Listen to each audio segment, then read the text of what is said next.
Greetings, everybody. I'm just going to read our land acknowledgement, and then Georgina will welcome you. So again, welcome, everybody.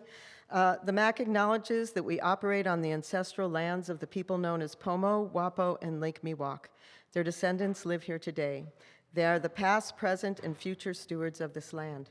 We stand in solidarity with the First People, recognizing the great harm done to them here, as well as their resilience. We pledge to continue to build authentic relationships and work together with them through creative action towards healing both the land and the people. We also recognize that our work is but a small step towards reconciliation and that there is a lot of work to be done. Thank you very much. I'm going to hand it over to Georgina, who I've actually been working with for about 6.5 or 7 years. So it's wonderful that we've come to this place today. Come, Georgina. Thank you. And thank you to our guest poets for coming today. We're honored to have you with us. Thank you. Thank you, everyone, for coming. Also, thank you to our volunteers for today. We have Margot on tech. We have someone helping here. I'm so sorry, I forgot your name, Eloise. Thank you for helping. So welcome, and thank you for coming to Indigenous Poetics. My name is Georgina Marie Guardado. I'm the Lake County Poet Laureate for 2020 to 2024. I think most of you know me. This event has come together thanks to Lisa Kaplan and the Middletown Art Center. And today we're celebrating and honoring Indigenous voices. And this is in conjunction with MAC's current project, which is the Weaving Project, Weaving Baskets, Weaving Bridges, a year-long project designed collaboratively by Pomo culture bearers and MAC team members. When I was invited to curate this event, I knew immediately that I wanted to feature Mia Ruiz and Linda Noel, local treasures of Lake County and Ukiah. We recently read together in Alameda at an event curated by Alameda's current poet laureate, Kimi Sugioka, who's a dear friend of Mia's and myself. That day we read with Nanette Dietz and Alison Hart. I was so moved by their work that I knew I needed to have them here with us. Nanette is on her way, so hopefully she'll be here soon. But Alison has come all the way from Alameda, so thank you very much for joining us today. We are a monumental, compelling groups of poets, if I can say so, who are in some way or another pillars in our community. Together, we're from Lakota, Dakota, Cherokee, Passamaquoddy, Amazonian, Koyunkuwai, Mojave, Peruvian, and Mexican indigenous backgrounds. Quite the mixture. It's imperative now and forever to honor Indigenous peoples and ensure that our voices are never erased. And I want to give a special thank you to Lisa because she's been doing so much to make sure that we cultivate the voices of people of color here in this county. And we're doing that tonight with all of you and everyone who's at home on Zoom. So without further ado, we'll begin our reading. And I'm going to be introducing our readers tonight. First up, we have Linda Noel. Linda Noel is a California native of the Concow people from the Northern Sierra. She has a chapbook titled Where You First Saw the Eyes of the Coyote and has been published in a variety of anthologies and magazines. She has a piece included in the permanent collection at the Autry Museum of the West, and another has been adapted and performed by the Pasadena Choir. She has read her work throughout the country, and she is the Poet Laureate Emerita of Ukiah, California. Welcome, Linda.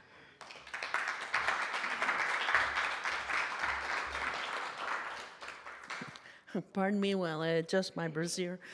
I didn't know that we were going to be, did I know we were going to be recorded? I would have got a makeover. I like to joke, and I think humor has brought many Native people to the fore, and just to be here. But I do realize that it's very serious times, very concerning times. And I do believe that I have been publicly criticized for taking a stance on certain things through my poetry. But I stand on my words, and I do believe that it is part of a poet's job sometimes to engage in social commentary.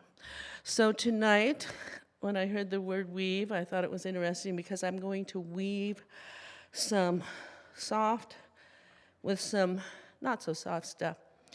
And it's a contrast, like the basket has a design. It takes both.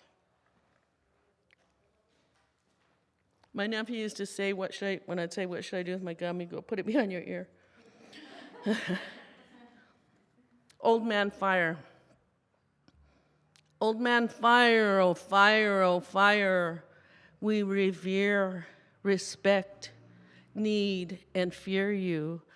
Given by world maker and coyote, the glow on the tip of his tail, tip of his ears, you can set us free and you can devour us.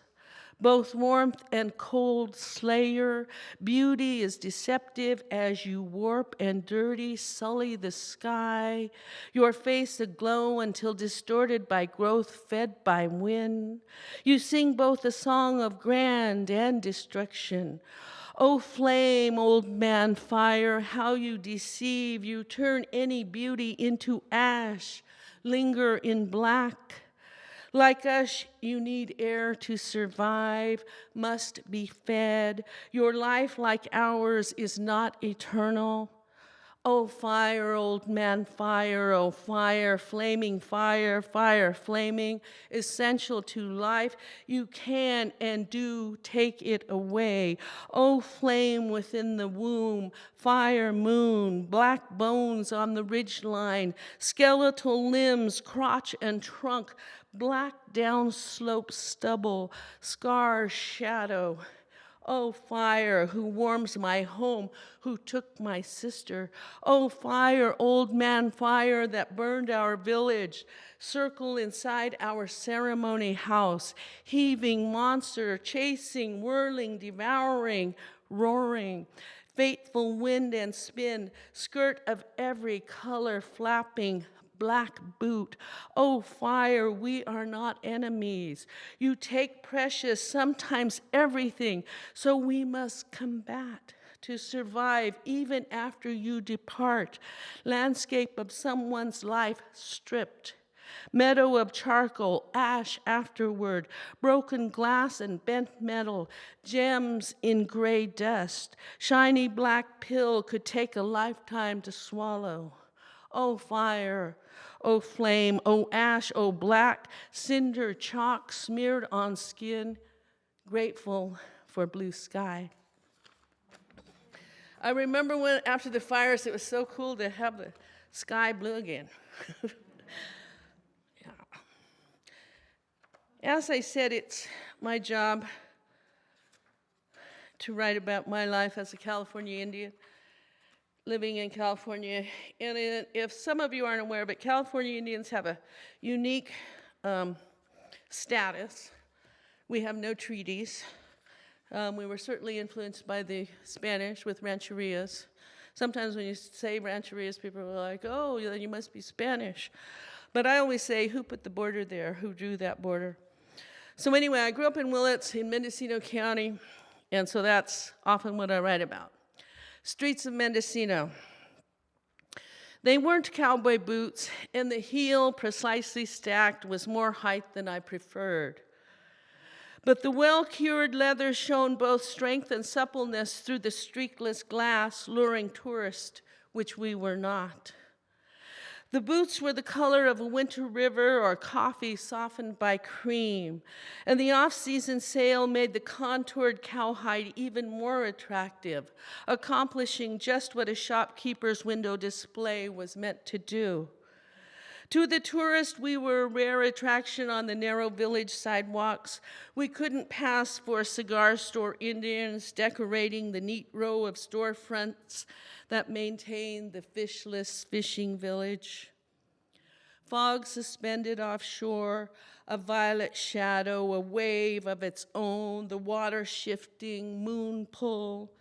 The polished hard heel sloped from arch to toe, and even though she tried to hide it, the clerk was unaccustomed to our presence, then surprised, gladly accepting our payment. No gold nuggets nor gold coins, but green paper, contemporary currency, legitimate. Seagulls squealed and floated. The tide carved the shoreline, a crash and spray, the yawn. The boots weren't poetry readings. These weren't boots that you would wear to the mountains. They were inland valley boots, not exactly rain boots, though they fared well over the years. I hadn't worn them in years, but knew of their aloof presence in the closet box or folded under the bed. Through many storms, relocations, divorce, basic neglect, they did not fade. The edges could not recall the rhythm of my stepping, leave no prints on my heart. I gather memories breathing distant and faintly in the woven years of past footfalls as I place them in the plastic bag destined for the thrift store. Let us all walk forward.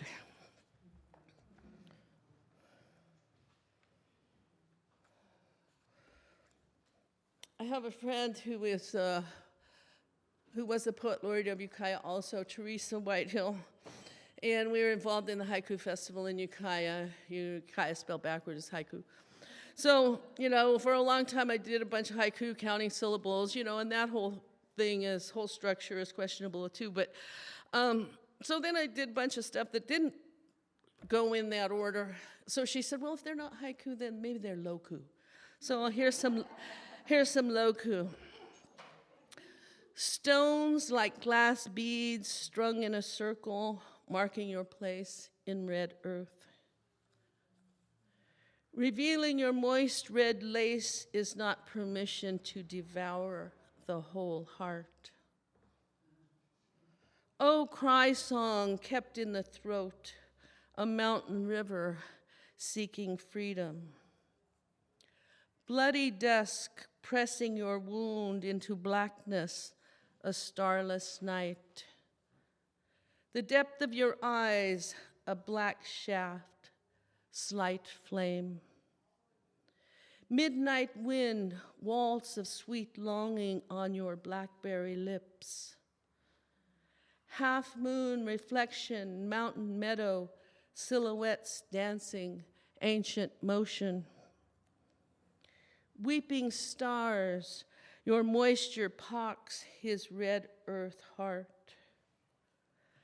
Long swollen storm, your tangled cloud shadows confuse my long starved river.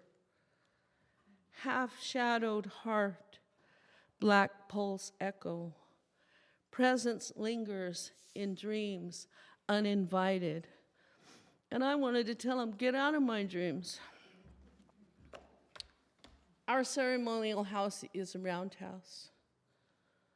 In the house, in the motherlode country south of my homeland, clouds converge and dissipate, block out the sun, then let it through.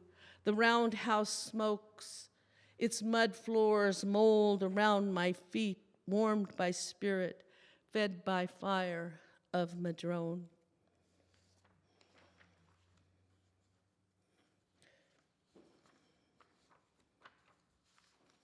California bounty. I bring up the heads. The room shifts. Ether goes heavy. My brother tells me later, everything was going good until you brought up the heads. You see, it goes like this. Bounties were put on my ancestors. Some branch of government, federal, state, county, agents, set the price for proof of murdering my relatives. At first, scalps were evidence enough of man, woman, child. Advertisements that can be found on microfiche were placed in local and regional papers. Of course, the price for a man was highest, with children fetching the least. And how greed inspires creativity, and greed prevailed when scalps no longer would suffice. Even scalp cheaters find a way to higher profits. Whole heads would be required as proof of a dead Maidu. So out of the crevices of granite, down every draw, canyon, creek, river, trail, came mules with heads of my people, strung and undulating with each step bound for payment. I get that this part of history might bother you, and that you might question the need to know. Me, it shakes with decades of centuries echoing with each pulse of my blood come down the mountain. That's why I bring up the heads to seed understanding of who and why we are, I am.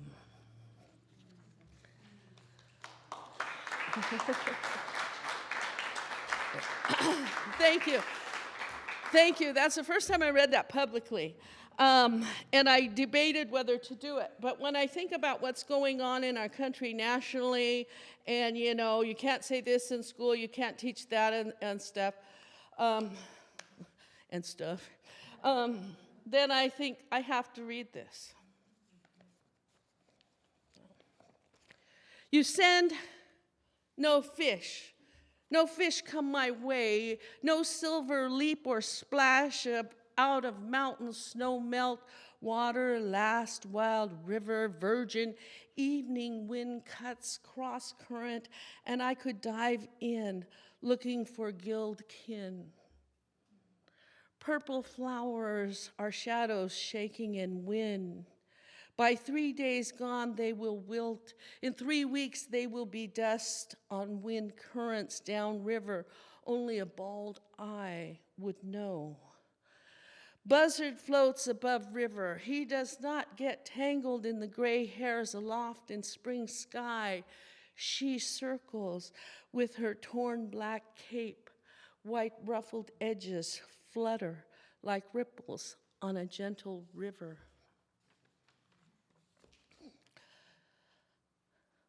Untitled. Rusted and graying wildcat, elder out so late on winter's night. What stories have you gathered in the tough leather of your paws, or contained in the clear, swollen drop of night's moisture on the end of your silver whisker? Reflecting Venus on the hunger moon, shining on certain nights, I have seen it from your eyes as you dashed across headlights over the edge of the Eel River Canyon. Does it mean your time is short, or do you and Venus have a thing going on?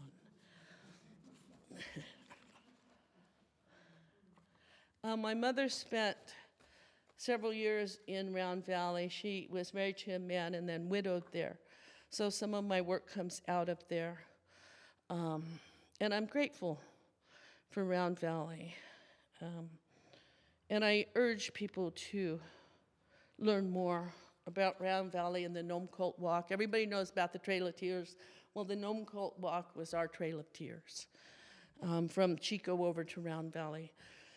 And my father spoke of people who, I worked for an agency once, and then we had federal representation, our federal rep. And she got frustrated one day, and she said, working with these tribes is like trying to herd cats. And the room went silent because our people were herded. My people were herded over to Round Valley. I was talking about a damn cat, she told me later. I said, yeah, we could use a better metaphor. Anyway, that's the Nome Cult Walk, 1863, I believe.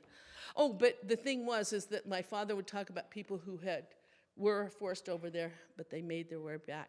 And it's sad because there'd be people in Covelo, so they reenact the walk. And there are some people say, I'm only going on that walk when we're going back home. But it's sad because there are people in Covelo who say, every time I go to Chico to start the walk, I'm so hoping I'll find somebody from my family from back, to connect that. This poem has nothing to do with that. Neighbors. The blonde-headed boy across the road runs the length of half the field and yells to his mother, waiting on her cement steps, "They aren't home." Voices shout me to attention when the mother replies, "Ask the Indians." My father stands on our front porch as I approach the old Ford truck. The boy looks at his mother, then back at us, all stalled. It must be serious. They have come to us in desperation, the last resort. But we don't take time to think all that as the boy crosses asphalt halfway and says that his brother has hurt himself. They need a ride to the hospital.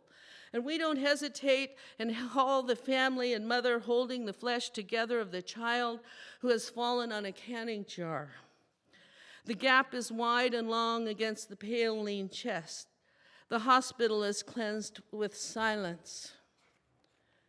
It is strange sitting near these kids who are my neighbors, these frightened strangers who fear my eyes and speak no words. Everyone leafs through long ago magazines. I ask their names. Finally, one answers, another whispers. They don't ask mine. I wonder if they know the names of neighbors. They don't speak of us with names, just the Indians, called the Indians, like our mail read, Mr. and Mrs. Indian. As in, it's in the Indians' yard. Oh no, the Indians, here come the Indians. Hey Indian, how Indian? Hey white boy. Stretches silence all the way to this square space we share while waiting for the mother or someone, anyone to bring word. Would he be okay? Would it be long? Should I wait? Does she want me to, need me to, fear me to, like her anxious children turning their hands? They hold themselves tight until the mother returns with the stitched child. Everyone is relieved on the back roads home to my father, Mr. Indian, waiting on our front porch. We all agree in gladness that he wasn't hurt badly, glad we could help. The children scramble behind their mother in silence. She thanks us, offers gas money. We insist it has nothing to do with money. They turn and walk the length of asphalt back to their house without asking or speaking our names. Some things never change, you know. Salmon flesh beneath moon, a feast is near. That fish in night sky, going up river, heading home this acorn time, names his journey, calls him back to beginnings, called back to a soft circle belly, flaming red fire, flesh feeding an October night flight, a fish across a frozen sky with skin of stars. I have seen that same star-colored salmon flickering in another river, not named Sky, but not far from here. Several nights back, I stopped at that river, and moon gave streaks cut by fish, splitting a silver ribbon of water, which was, on that particular night, a lean woman body swaying and dancing the river motion beneath moon. I've got two more pieces, and then I'll step away. And I want to say again, I think this is the first time I read in Lake County in many, many, many years. So thanks to Georgina for having us.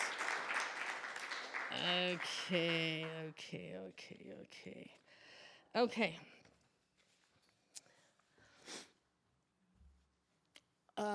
My people are Koyunkawi people, but the government calls us Concal. We've occupied the Northern Sierra, Plumas, Yuba, Butte counties, if you believe the boundaries. But in our language, Maidu, like people say, oh, you're Maidu, that means you're a certain tribe. But in the Koyunkawi language, Maidu just means another one of us, a native person. If my mom saw Georgina, she'd say, oh, is that a Maidu? Is that a native person? So Maidu, that's what Maidu means. And because we survived the gold rush, I give thanks to my grandparents and their parents who came out of that terrible time, survived that time, but before that was the disease. So that's what this poem is about, and it's a little song. I'm not a singer, but in the mountain, on the meadow, lived the Maidu. In the dark days of the invasion and years to follow, in the shadow of the gold rush, they clung to goodness. In the echo of the horror, they mined out humor. In the moment of the pulling of the trigger, in the sparking of the fire that burned our village, in the dripping of our blood into the current, in the meadow, in the timber above the river, in the cabin, in the shadows, in the summer, laugh my mother and her brothers and their mother, near the diggings where their father labored daily, in the leftovers of the shavings carved by water, in the streak like sang my grandma of the love song, in the ripple of the small creek near the cabin, in the warmth of her flame she taught her children, in the sacred hour of destruction we endured, in the memory of the absence of our ancestors, in this decade of the millennium, I'm standing here singing. Thank you. Thank you. I'm gonna finish with this piece that my guy friend, one time we were going in Safeway and the moon was beautiful, and I was like, oh, the moon. And he goes, what are you doing? I said, oh, I was just appreciating the moon. Somebody's gonna call cops on you, he said. So I had to remind him of this poem. I would have been called a moon worshiper. Oh, moon, my friend, thank you for always being there. A thin bone shoulder, shadowed circle, nearly closed eyelid. You offer comfort when comfort is needed. Through cloud cover, marine layer, you always come through. Cradle me in your thin arms. Cleanse me in the pool of your full self to birth light while waiting on darkness. I have cried on your shoulders many times, your mirror embracing all of me. Thank you for your enduring friendship, your beauty through oak, redwood, and cedar, your midnight gleam off any river, your snowy grin. Oh, moon, you could never be my lover. Not that I don't ache for your white bone presence, and though you lift and release me with your rising and receding, such intimacy with whom I have prayed to would undress skin, flesh, and bone, my marrow too naked to distinguish itself from you, my friend, fleck of gold, summer's ice, pocked granite. Thank you.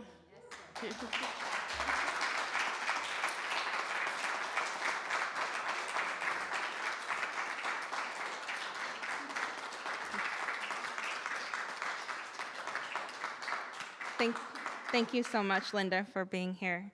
Lake County is very happy to have you anytime. Yeah. So our next reader is our beloved Mia Ruiz, who's our Lake County gem. Mia Ruiz is a first-generation Peruvian American, Peruvian in the sense of mestiza, multiracial, Spanish, Jewish, but predominantly of Andean indigenous origin, poet, and retired psychiatric social worker. She resides in the beautifully biodiverse, geographically chaotic, complicated county of Lake. She lives with her beloved in a town called Clear Lake Oaks before Clear Lake, on land where the southeastern Pomo tended and lived for at least 11,000 years. Their home is across the straits from the Elam Indian colony of Pomo Indians of the Sulphur Bank Rancheria and Mount Konocti, a dormant volcano whose threat of eruption was elevated to high risk in 2018. The lake, sky, volcano, and people of her adopted home nourish her poetry and give her the courage to cull poems from her inner landscape. Some of her poems were published in 2 anthologies entitled Resilience and Restore, compiled through the Middletown Art Center after the recent firestorms. Copies of those are available for sale here. And thank you so much, Mia, for being here with us. Thank you. Thank you. Yes, this art is just incredible. I am graced and blessed here. I always get inspired to write a new poem when I'm invited to a reading, as Georgina knows. So here's the new one. Indigenous gift. Here, I bring you my Andean blood, blood that flows deep into the earth. Indigenous because my ancestors' bones continue to hold up the Cordillera Vilcabamba in the Andes of Peru, and their dust forever rests in the vast sediment of the Amazonia. Notice my high cheekbones, the look you can't read in my dark, dark eyes, the proud lift of my chin, stoic, some say. Until I was 23, I even had an aquiline nose. But a band of young men took issue with it, or maybe it was because I was leaving a gay bar at 2 a.m., a little drunk, kissing a woman I met there. Whatever the case, they did smash in my face. The woman ran. I still think good for her. The young men didn't stop there, but my lawyer said they'd get more time if we focused on the assault and battery. In the end, they got off on a technicality, an overzealous cop. Even though I had my jaw wired shut for 6 weeks, it was my nose that was the most obvious victim. The plastic surgeon was quite pleased with his work. People who knew me before said they quite liked my nose job. I never told them my story. They were too happy for me. But you here, you who have eyes to see, notice my blood in its patterns of starlight and accept my gift. See all the stars that compose my body. And it is not an ayahuasca journey that reveals the stars that compose your own.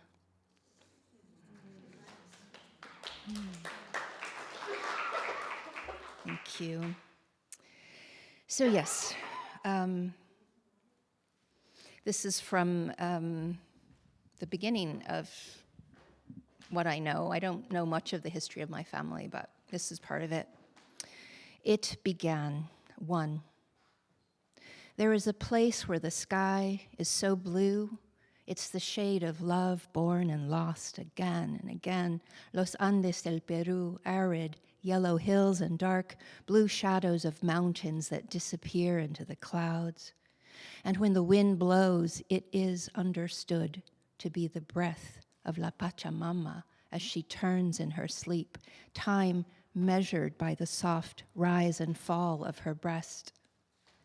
There, my great-grandfather scratched the ground with sun-wizened hands to grow potatoes and corns for El Patron and barely feed his own family.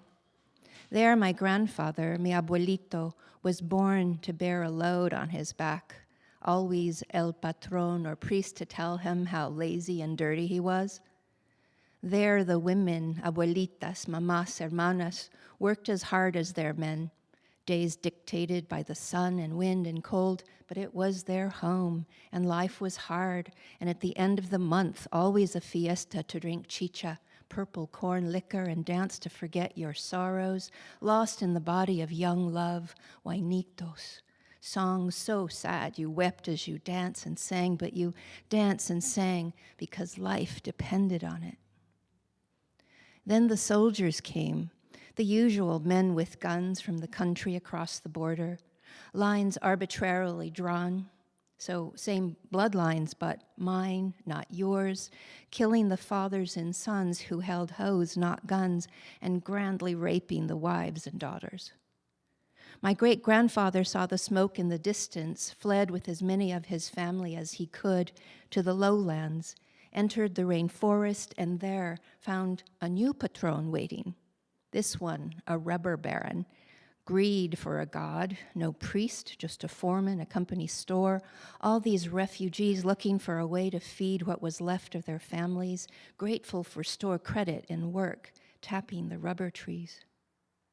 But my great-grandfather had an entrepreneurial spirit and a deep will to live, saw how many men were dragged away by tigers, eaten alive in the jungle, snapped in two by huge crocodiles or swallowed whole by boa constrictors.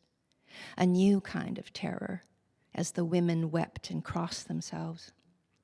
He began to grow yucca, learned to process the yucca tubers, something he could teach his sons, into the finest farinha, A kind of cream of wheat, you might say, when mixed with water expands like a kind of love in the belly. People came from long distances, paid gold coins for that kind of love. But my father's grandfather's heart gave out. Died still in debt to El Patron. His dreams of a family business died with him.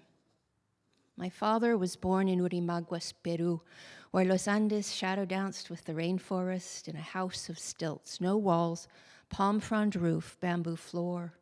Everyone in the village, or refugee camp as I understand it now, lived in houses like his, well, not his, but El Patron's. My grandfather heard of places deeper and wild in the rainforest where land didn't belong to anyone, where he could grow his own yucca on his own land. But his brothers got the gold lust. His mother's heart broke, family fractured. Sometimes the scent of a dream grows cold and all you are left with is 90-proof mosato, yucca liquor, spirits to remind you you are somebody with a dream, so you matter. The point being, forced migration sucks. 2, there is another place where the sky plays second kenna to the extravagantly and lusciously deep green of the rainforest. Trees magnificently tall, branches, leaves joining arms for millennia against any encroachment upon the lives teeming beneath them. Birth and death, a marriage of some sacred balance. Rivers snowmelt from Los Andes like engorged anacondas, pressing their way through the density and determination of flora and fauna. Rainy season, dry season. Myriad species of fish for food, enormous serpent fish, paiche, 40 feet long and longer back in the day. And of course, piranhas, teeth so sharp and hungers indefatigable. And once upon a time, there was gold, although I guess there still is a lot of gold. Spanish immigrants, men without much of a future in Spain, came in search of El Dorado. No one found it, but they did find gold enough to build a beautiful whitewashed town of civility with a Catholic church and a plaza on the shores of El Rio Ucayali, in the midst of the elegantly green and vastly exploitable rainforest and its native peoples. These Spaniards worked relentlessly at improving the bloodline of the native people by church-sanctioned rape and impregnation, of rainforest women and murder of any rainforest men who objected to the will of God.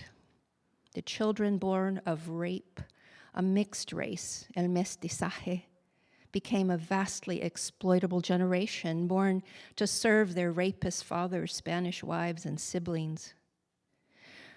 My mother's mother was born to a Spaniard and his mestiza wife from Weeks Up River.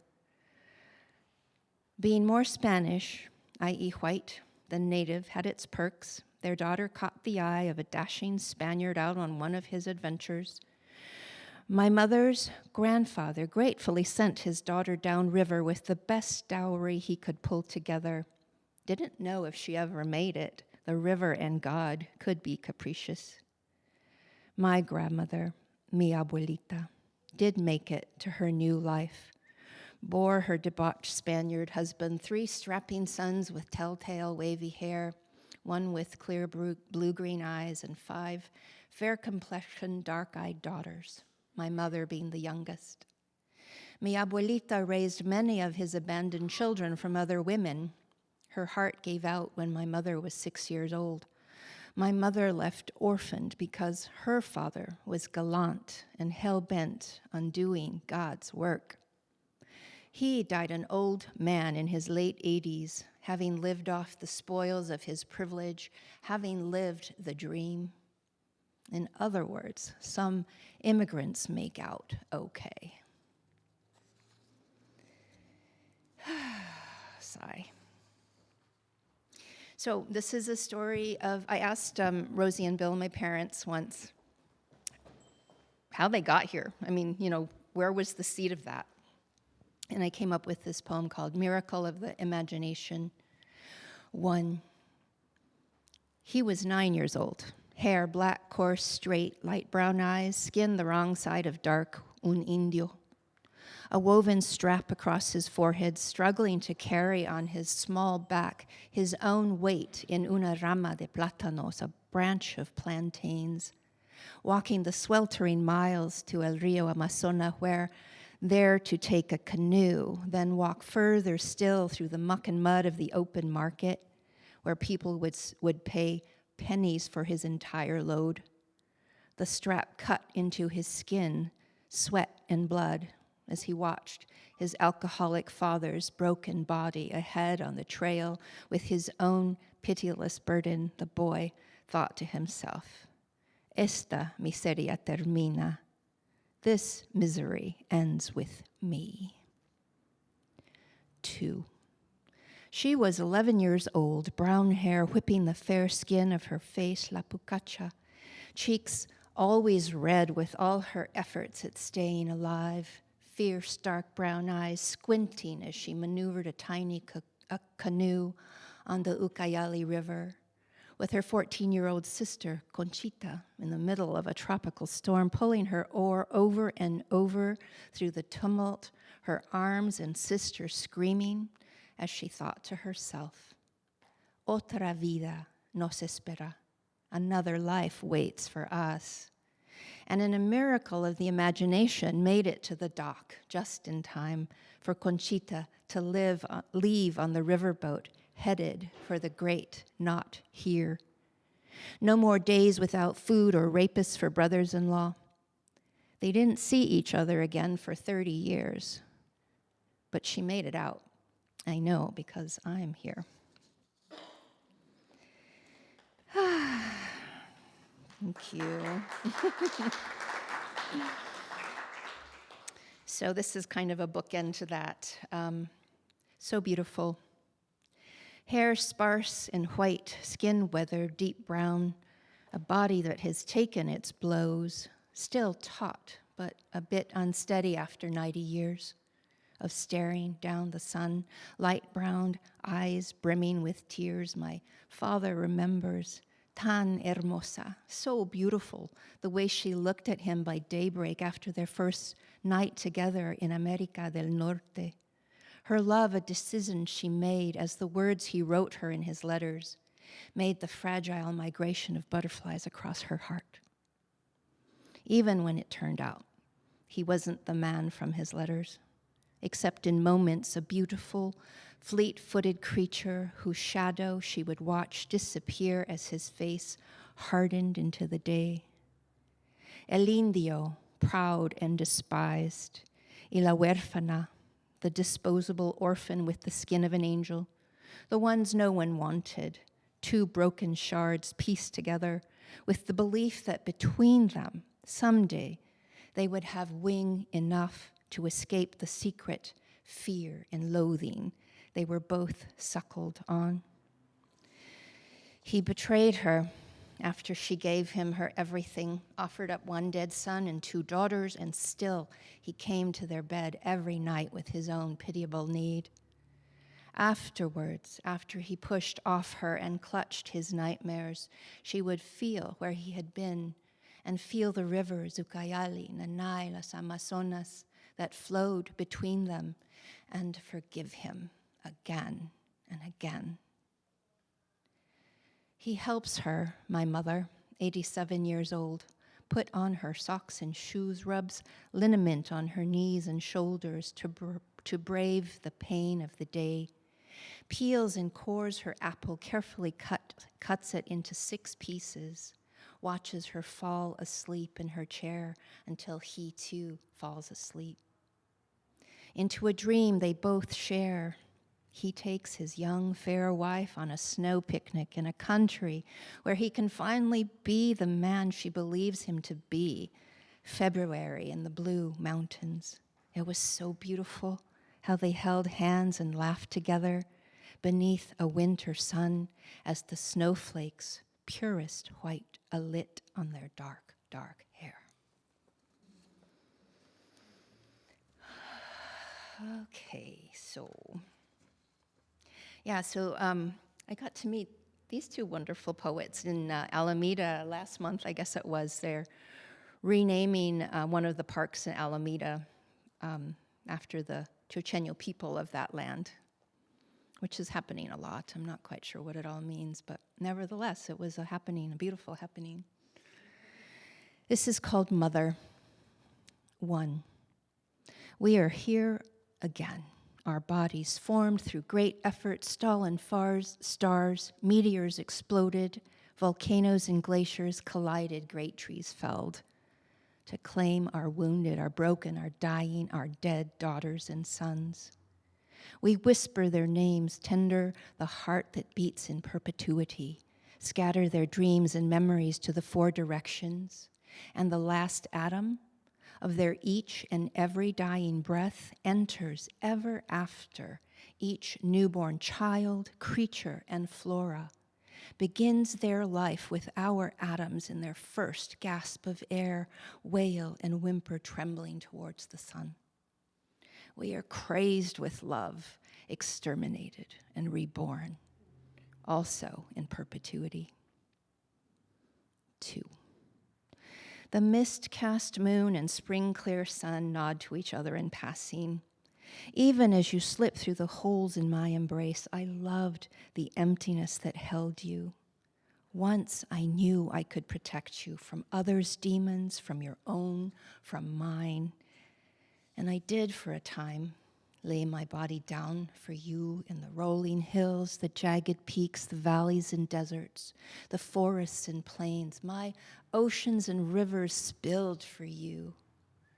Now, as the face reflected in the lake finds me, I see the imprint of your hand on my throat, the shock of no air, then the shock of air, my breath delicious, a new song to breathe, and you, the breath of Buddha under the Bodhi tree, the last breath of Christ on the cross, the breath of Muhammad receiving his first revelation, the breath of all the prophets of love, yourself and your neighbor, my breath, as you become the first child at play in the fields of in the beginning. 3.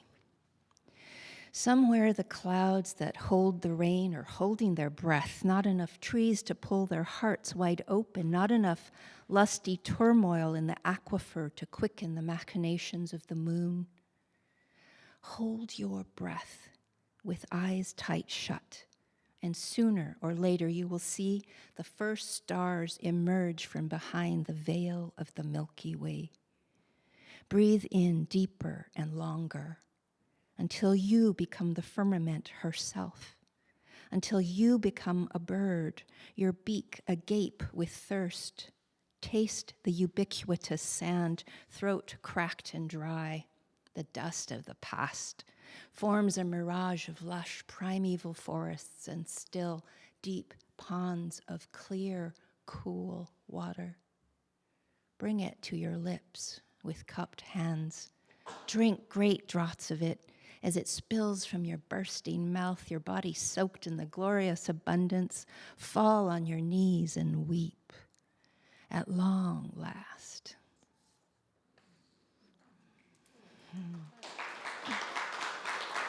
Thank you. So I thought I'd end with a Clear Lake poem, Clear Lake Reflections, Oak's Arm. 1.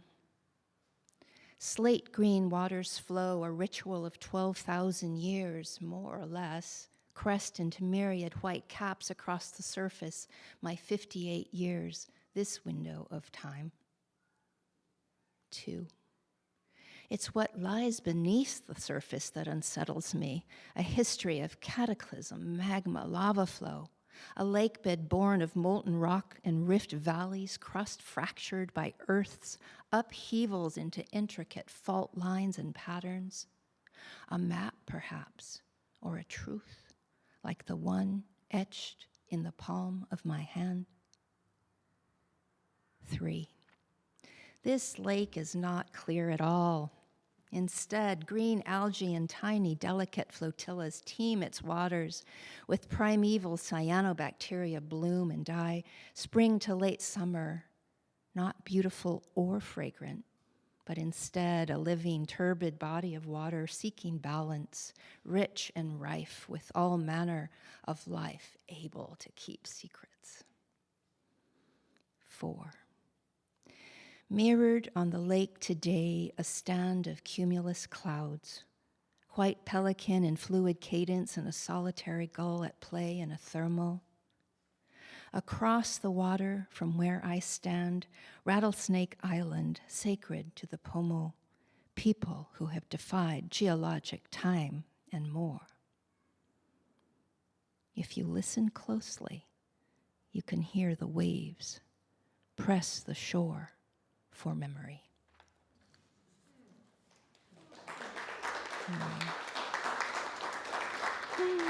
Thank you.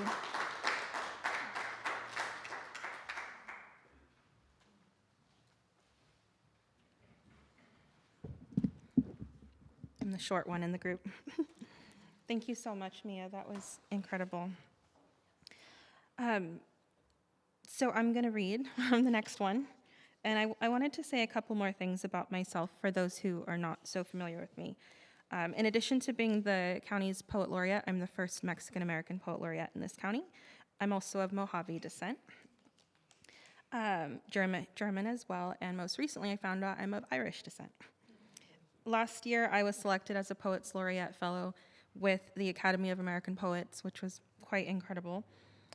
One of 23 poet laureates across the country to receive this award, so I'm very happy to represent Lake County. Thank you. I'm also the literary coordinator and Poetry Out Loud coordinator for the Lake County Arts Council, where I serve as a board member, the equity and accessibility officer, and I recently launched the first youth poet laureate program in Lake County.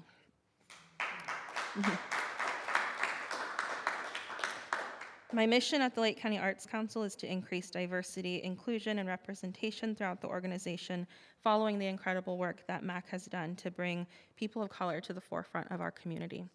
And if I can give a quick shout out to Michael Adams, who's our board president at the Lake County Arts Council. He's my ally in making those things happen in our county.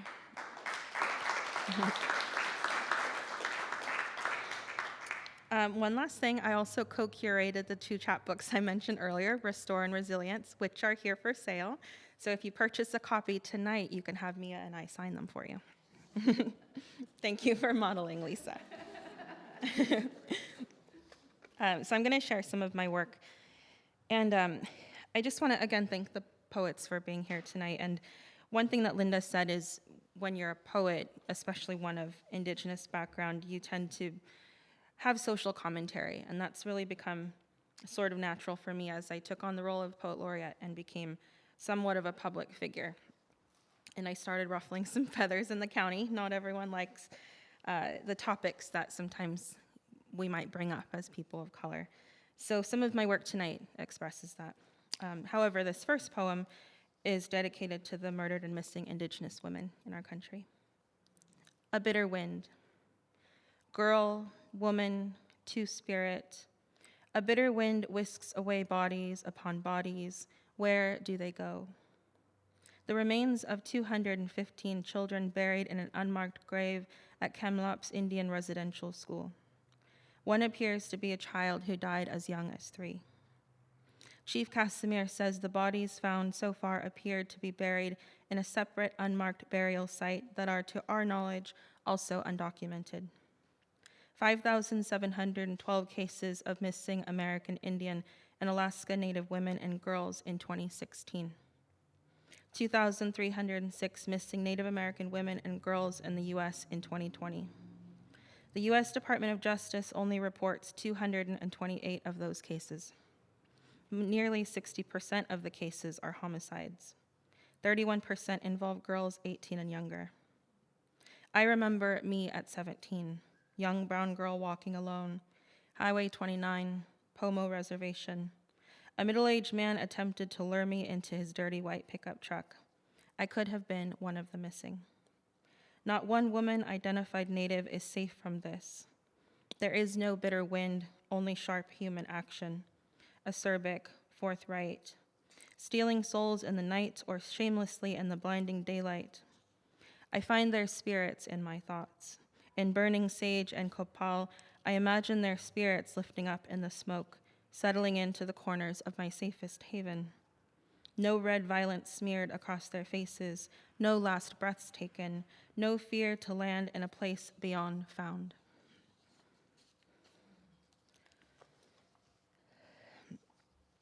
This next poem is called Erasure. I'm terrified of being erased, as in rainbow sidewalk chalk after a long-awaited rain, as in girth of a sage bundle after overuse, trying to ward off 1,000 bad spirits, as in I can remember his pants down before I could grant consent, but no one wants to hear about it, as in flower essences dissolving on my tongue, as in quick-written poem that may go nowhere, as in Texas won't teach my people's history, but no one wants to hear about it, as in you people make everything about race, as in I can speak eloquently so I couldn't be brown, as in the partial animal skull I found by the creek bed, as in iris twilight bruising from the back of the hand but straight to the heart, as in you can't pronounce my last name, so I've erased it myself, as in melancholy blue of dusk fading, as in my heart is not in this, as in am I worthy, as in my voice is getting quieter, as in can you even hear me now? I break bread alone. I write several short sentences about trauma, then the world drops dead. An orange-bellied swallow prances beside my cold legs, oblivious to human pain. She's making poems with the shape of her breath in the weather. She breaks a worm from the ground. I break a line. Thank you. I typically give a content warning for my poetry since it can be pretty heavy, but I think I just wear a content warning naturally, so it comes with my words. This next poem is called Long Lost. 50 yaks on the ranch, he says, 25 miles outside of Santa Fe, where he lives on leased land. This man was long lost until one day his brother's death. His voice now resurrects a new blue dawn. He has my same blood. No doubt it is dark, dark as night, as the shadows our family never speaks of. He asks my age, my marital status. I tell him. I don't tell him I write poems to stay alive, or that the smell of star jasmine is there when I remember he is my father's brother. How star jasmine line the fence along the backyard of my childhood home. How I long to forget their abuse. The smell conjures a question, how have I become a mother of forgetting? Though childless, a mother of moving on, of not wondering if the voices of men I used to know will one day come speaking out of the dark.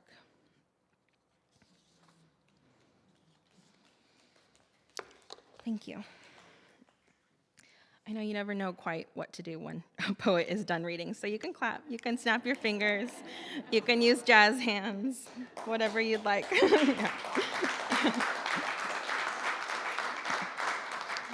Thank you. I may come back to that one. Say truth. I say fresh-cut zinnia and basil sit in tap water before me. I say maidenhair, lush, and bottle green sit on a wooden pedestal. I say bright, colorful plants adorn my home because I love variegation, and once I step outside, my own color is not always seen. Someone asks me, what are you? I don't say, what the hell do I look like? I'm human. I politely state, I'm Mexican, I'm Mojave. I was born here, if you are wondering. I do not say, I am on my own homeland. I am rooted in bloodshed. This land is my land. I say snake plant, spider plant, a piece of moss-covered oak wood. I say I'm closer to these entities in spirit than any other human. I say I can list pretty things and still can't determine if what I say really matters. I'm leaving out the significance. The white page is distracting.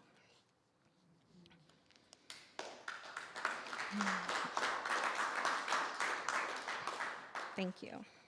I have a few more poems I'll read. So this next poem is called Namesake. We don't openly tell others of your living situation. Concrete floors, stainless steel bars. I'm sorry to feel so much shame. Assault with a deadly weapon doesn't serve well as dinner time conversation, and when did we have a last family meal anyway? I deposited funds for your commissary, though I've heard being the largest women's correctional facility, your prison housing has a limited supply of feminine hygiene products, thanks to the rule of a male warden's discretion. If women don't matter on the outside, do they matter in Central Valley cages? Protest leads to mistreatment. Complaints yield meals served on plastic trays of retaliation. When you birthed your 5th daughter, did they offer holy water in a weaponless container? Was a blessing offered before separation of church and state, of law and parenthood? Did you ever know your name is of ancient European origins, meaning nobility? Our last name of the Spanish guardar, to guard. Your daughter's name, Old English, meaning ash, forest glade. I avoid sharing my surname at all costs, and she has someone else's now. Thank you.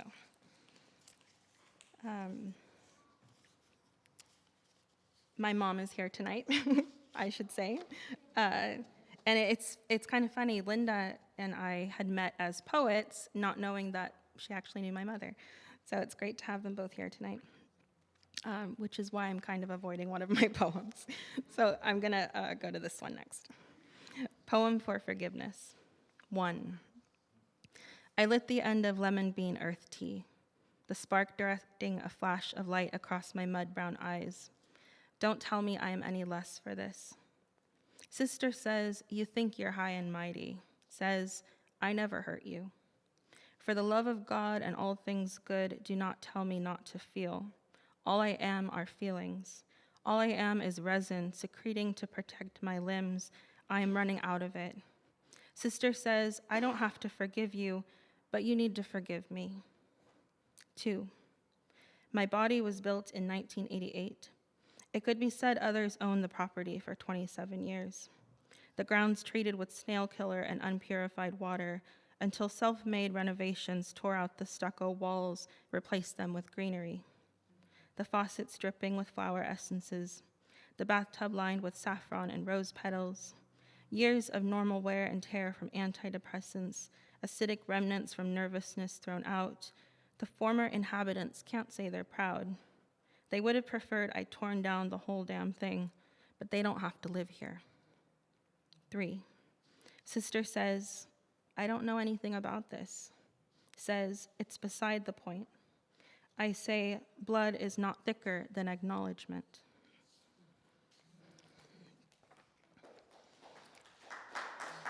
Thank you. Thank you so much. I think I'll read 2 more poems. Archipelago. The only island I can think of is Bloody. Young girl survivor of native genocide, survival via Thule. Small town county refuses to change. Town's named after her family's murderer. If I owned an island, I'd call it Silver. Silver linings in isolation. Is it a sin for a brown girl to plan her own elegy? So many of her kind struck down daily with consent. Consent is an island America would never live on. My uterus is an island no one will touch, save for white Republicans in offices that cost more than my life. Call me an animal. Call me by my true name, race war child. In Mexicans, I believe. I pledge allegiance to compassion. Hope is a thing with feathered birds that aren't yet extinct. Dip me in lavender. Pour me honey and mint tea in a paper cup. Hope for a decent night's sleep.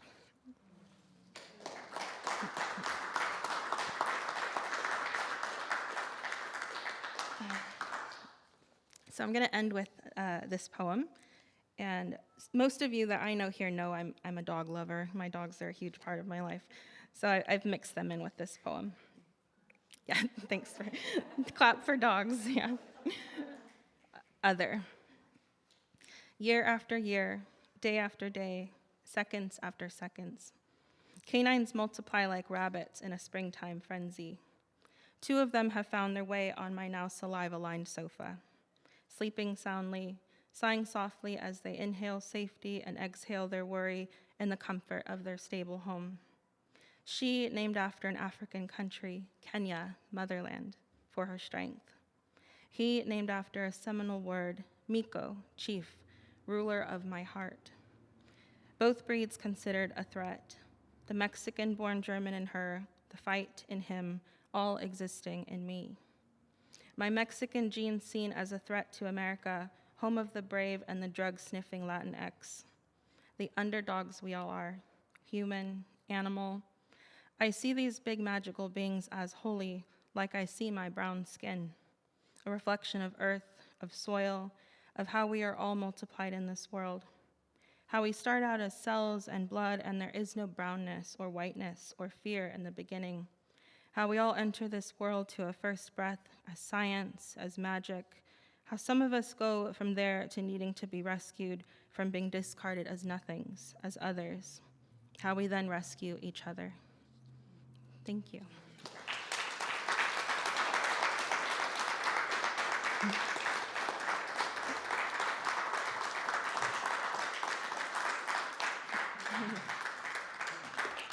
Thank you. Thank you very much.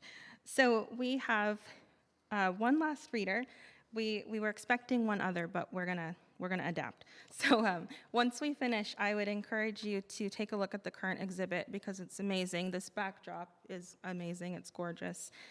We still have water, and Alison is selling her books here, so feel free to check that out. I have some business cards and little free poems in the back too, so feel free to look at those. If you're interested in anything at the MAC, like becoming a member or other events, there's some flyers up there as well. And we may see if we'll have time for a couple of questions at the end, if anyone has any for the poets. So our next reader is Alison Hart. Alison Hart studied theater at Tisch School of the Arts, New York University, and education at St. Mary's College. She identifies as a mixed-race Passamaquoddy, Native American, Irish, Black, Scottish, and English woman of color. She is an author, musician, music educator, and mother. National Book Award-winning author Isabel Allende introduced Alison and her debut novel, Mostly White, which is in the back, at Book Passage in Corte Madera. Isabel Allende praised Mostly White as so compelling it gave me goosebumps from the very first lines.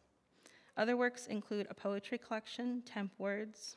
Recently, Alison released 2 original songs, Surrender and Buildings or People under the artist name A. Hart.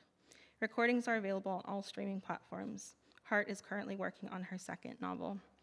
And I have to quickly say that when we read in Alameda, like Mia mentioned recently, Alison read some amazing work about Mario Gonzalez, who was murdered by police in Alameda, and that's what inspired me to ask you to come here to read. So thank you so much for joining us. Welcome, Alison.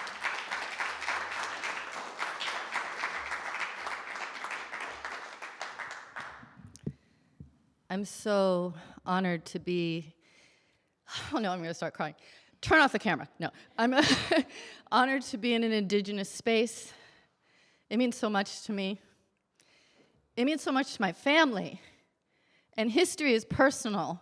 I don't care what anybody says, history is personal. I was denied knowing anything about my family history on my mother's side. I didn't know anything about the Passamaquoddy. I didn't know that my ancestors came to this, that were enslaved in Ipswich, Massachusetts, fought in the American Revolution to get their freedom and brought their family to Maine, and that is the Freeman line, and those are my ancestors. I didn't know that. This is personal to me, and I feel the more that I listen, my listening to all of you is just fills me with just so much passion to keep going. So I want to thank all the readers because you're amazing. We can.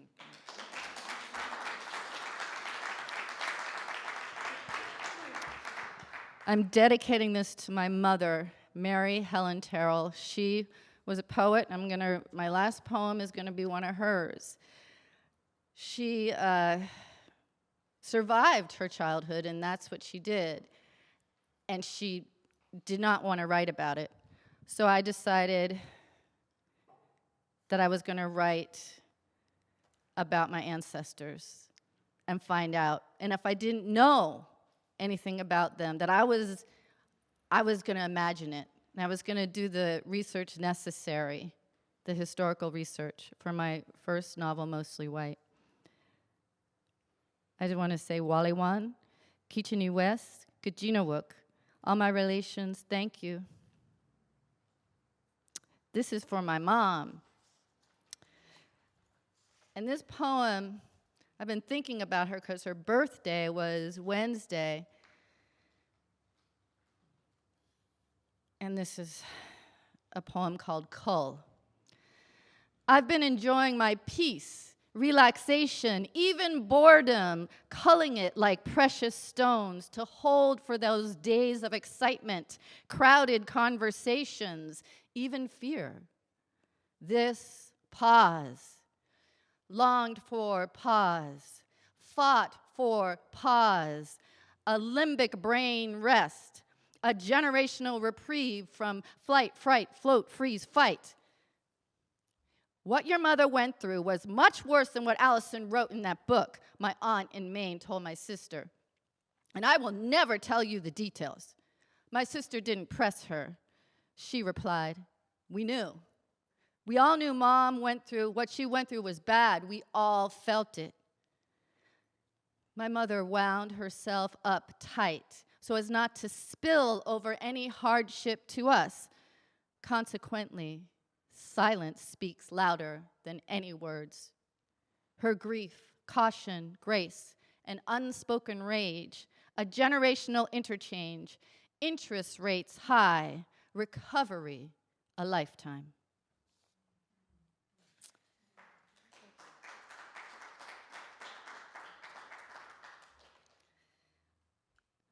I'm going to read from my novel, Mostly White, and it starts with Emma, based on my great-grandmother. I didn't know what she went through, but in my research, I came across the Indian residential schools, which a lot of people are hearing about now. Emma is a young girl in one of these schools in Washington County, Maine. It's 1890. She is Black and Passamaquoddy. The title of this chapter is called Snake. They beat me. I tell you, that's what they did at that school. They beat me. School. If I spoke my language, those nuns would get so mad. Called it the devil's language. And Sister Ann, she'd get the switch. Everyone's eyes in the class widened, turned to me. I didn't care. I was tough. I was too tough for them. Already 11, they beat me, and I didn't cry. Tried to beat the Indian out of me. Only good Indian is dead Indian. Kill the savage, save the man. Take me to the front of the class, and with that switch, smack, smack, smack, until I bled. They couldn't get to me. I made myself real small, so small no one could get to me. It wasn't me they were beating. They couldn't get to me. That's what any of you will get if you speak the devil's language in here. Sister Ann props the switch by her desk. Silence in room. I'm a lump on the floor. My brother, he is the only one that can see me, that small pebble I've become. Joe wipes his eyes. Joe, don't cry. Don't cry, silly Joe. You know she didn't get to me. No, you know that, little Joe, little Joe. My head is face down. I can see the crack in the floorboards. Smells like dust, cold dust. Get up, you little nigger savage. She sounds like a snake, hissing. Savage, I said, get up. Get up. I get up, hissing. See, she is a snake. I stamp my foot bent low. They know. The class knows. They want to join the dance like we did back home. They shift in their chairs. I move around the room. Sister Ann shouts, you come here, you little savage. I swerve past her in between desks. I head towards the door. The open door. Why aren't the children holding my hand so we can coil up like a snake? I smell sage. A rattle shakes. I go towards the door. You come here right now. She gets the switch, stomps towards me. I turn towards the door. The children bang on the desks. the beat of the drum, the beat. Sister Ann catches me, grips my arm. Loud footsteps. Sister Dorothy comes. What is going on?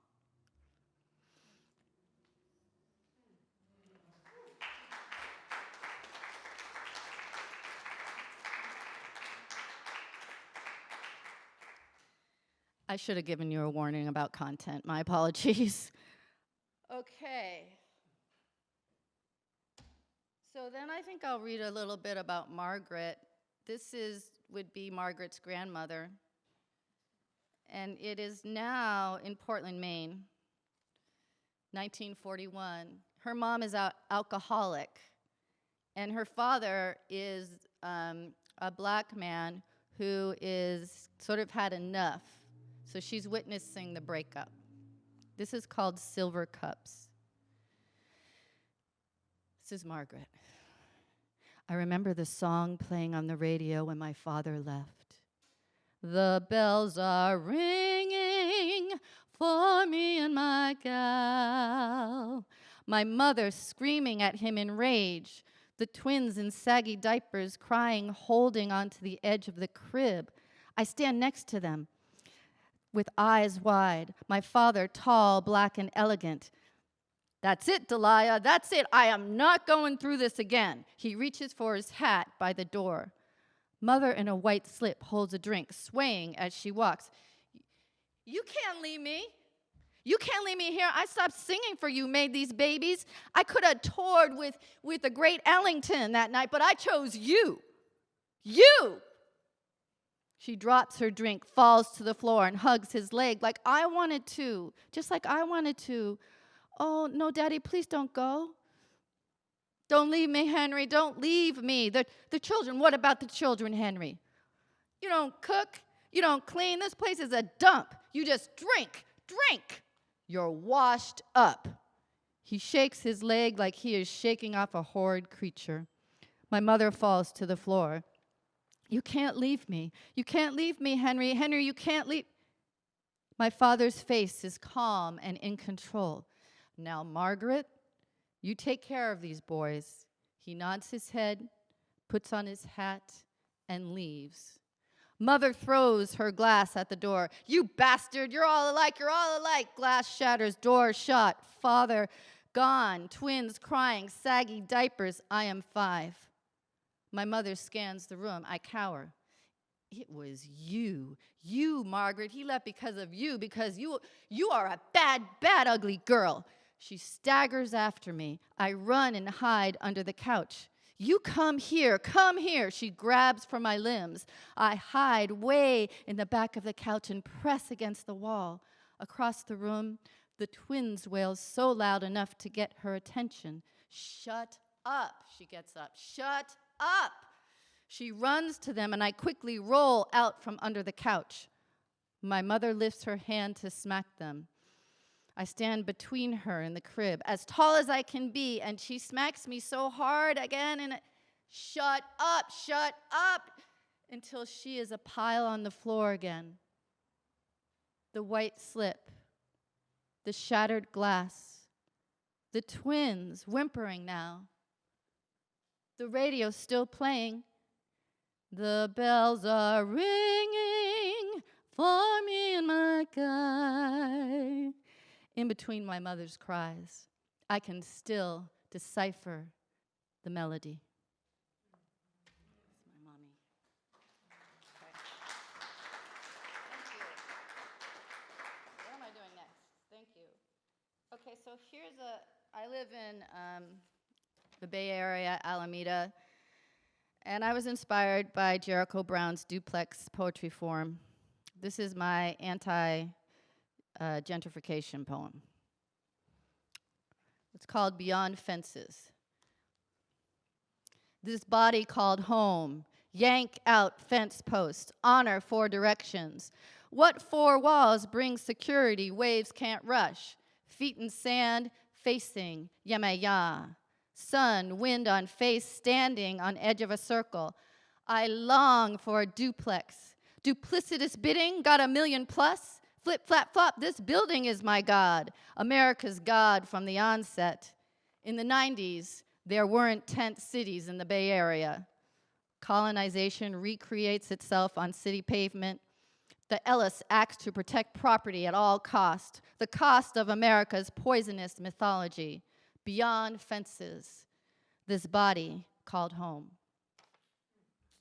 Beyond fences. All right.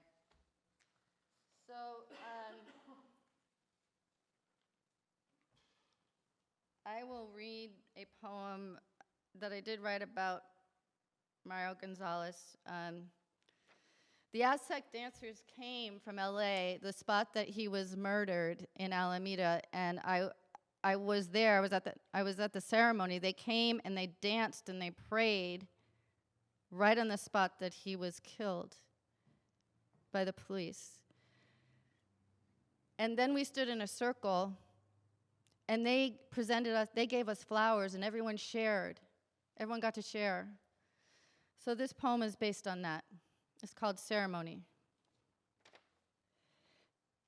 Bare feet pulse, piercing concrete to the core of the earth. We stand in silence. Mario gone, Mario gone, Mario Gonzalez.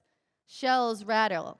He enters through the dancers' souls, to the top of headdresses, the tallest feathers, up past the minivan parked in the driveway, the house closed with curtains of fear, past the polite execution in a small-minded town that holds up BLM signs in Victorian windows. But when George Floyd happens in Alameda, a high-pitched silence you can't get out of your ears. The dancers turn, touch the ground. The drum starts and stops. They embody power, invoking it from Mario's struggling body.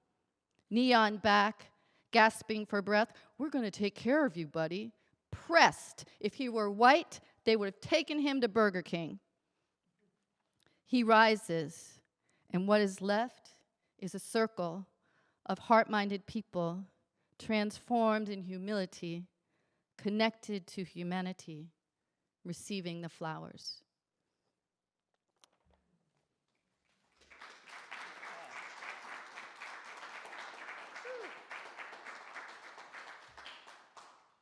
Okay, so I'm going to read, I feel like I need to read something not so heavy. Everything's so heavy for me. I'm going to read, here's a poem about being mixed.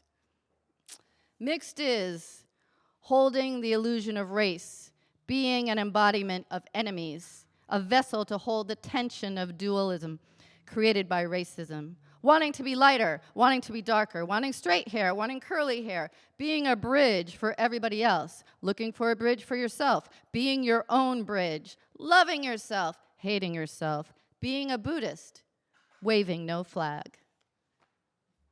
A little poem about being mixed. Oh, okay. All right, so I have no idea if I'm going over or how, really. Okay, I'll do one more from Temp Words, and it's about my mom.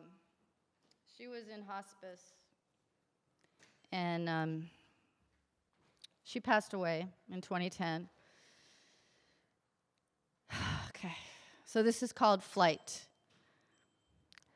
Mom is gone to the spirit world, and I keep saying over and over, she's gone. I think of her words during my last visit at the hospice.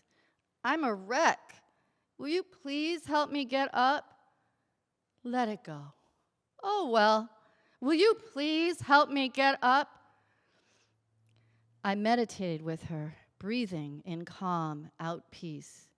I meditated with my mom, the core of her, calm but the restlessness, the anxiety let loose like horses running free, unhinged by neocortex, just out, out. Oh, Alison, don't let me die here. Out. Sobbing. I held her. I let her cry. I let her break down. I wish I could have taken her away. My sister held on to her. We all held on to her. We all held on, knowing the inevitable. I would leave back to California. My sister would go home to her girls, and Mom would stay, listening to Roll out the barrel, we'll have a barrel of fun. Or you are my sunshine, my only sun. All the oldies. Lyrics still tucked away for her to sing. Sing as she paced down the halls, up and down, back in her chair. Will you please help me get up? Will you? No, Mom. It's time to eat. You need to eat first. You're mean. Yeah, Mom. I'm a mean old teacher. Will you please help me get up? And she did leave. She left through a window crack.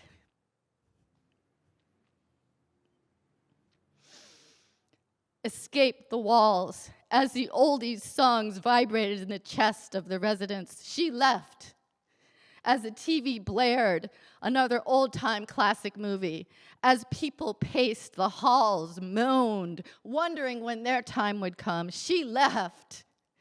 She escaped. All it took was the wind, a tiny crack, an open window. And she danced on the stars. She hugged the moon. She soared, sending shooting stars for her children to see. She soared. She left. She is free.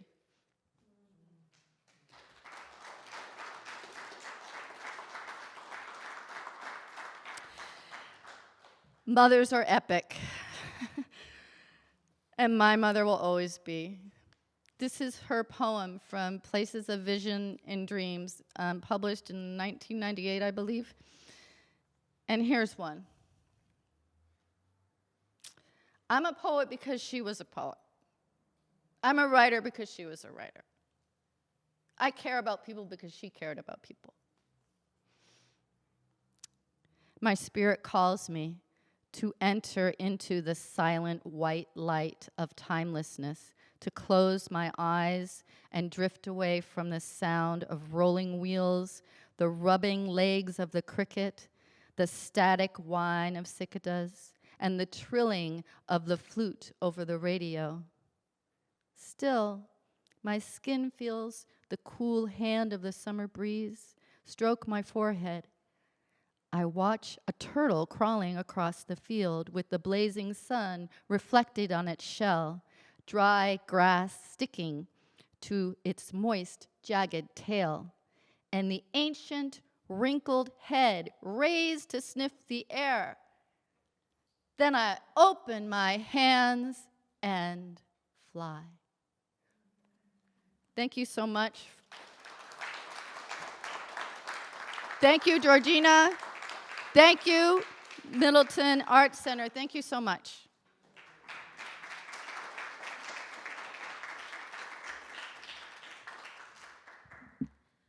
Oh, that's a lot of incredible, powerful work tonight. That's all I can say. Thank you so much, everyone, for being here with us tonight. Thank you for the poets for coming all this way to be here with us.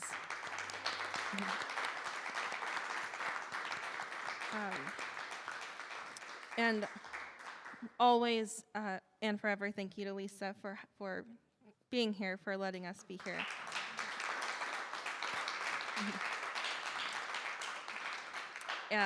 And to the Middletown Art Center. So much poetry and art has come from here. And it's truly a community space and a safe haven. So thank you, Lisa. Yeah.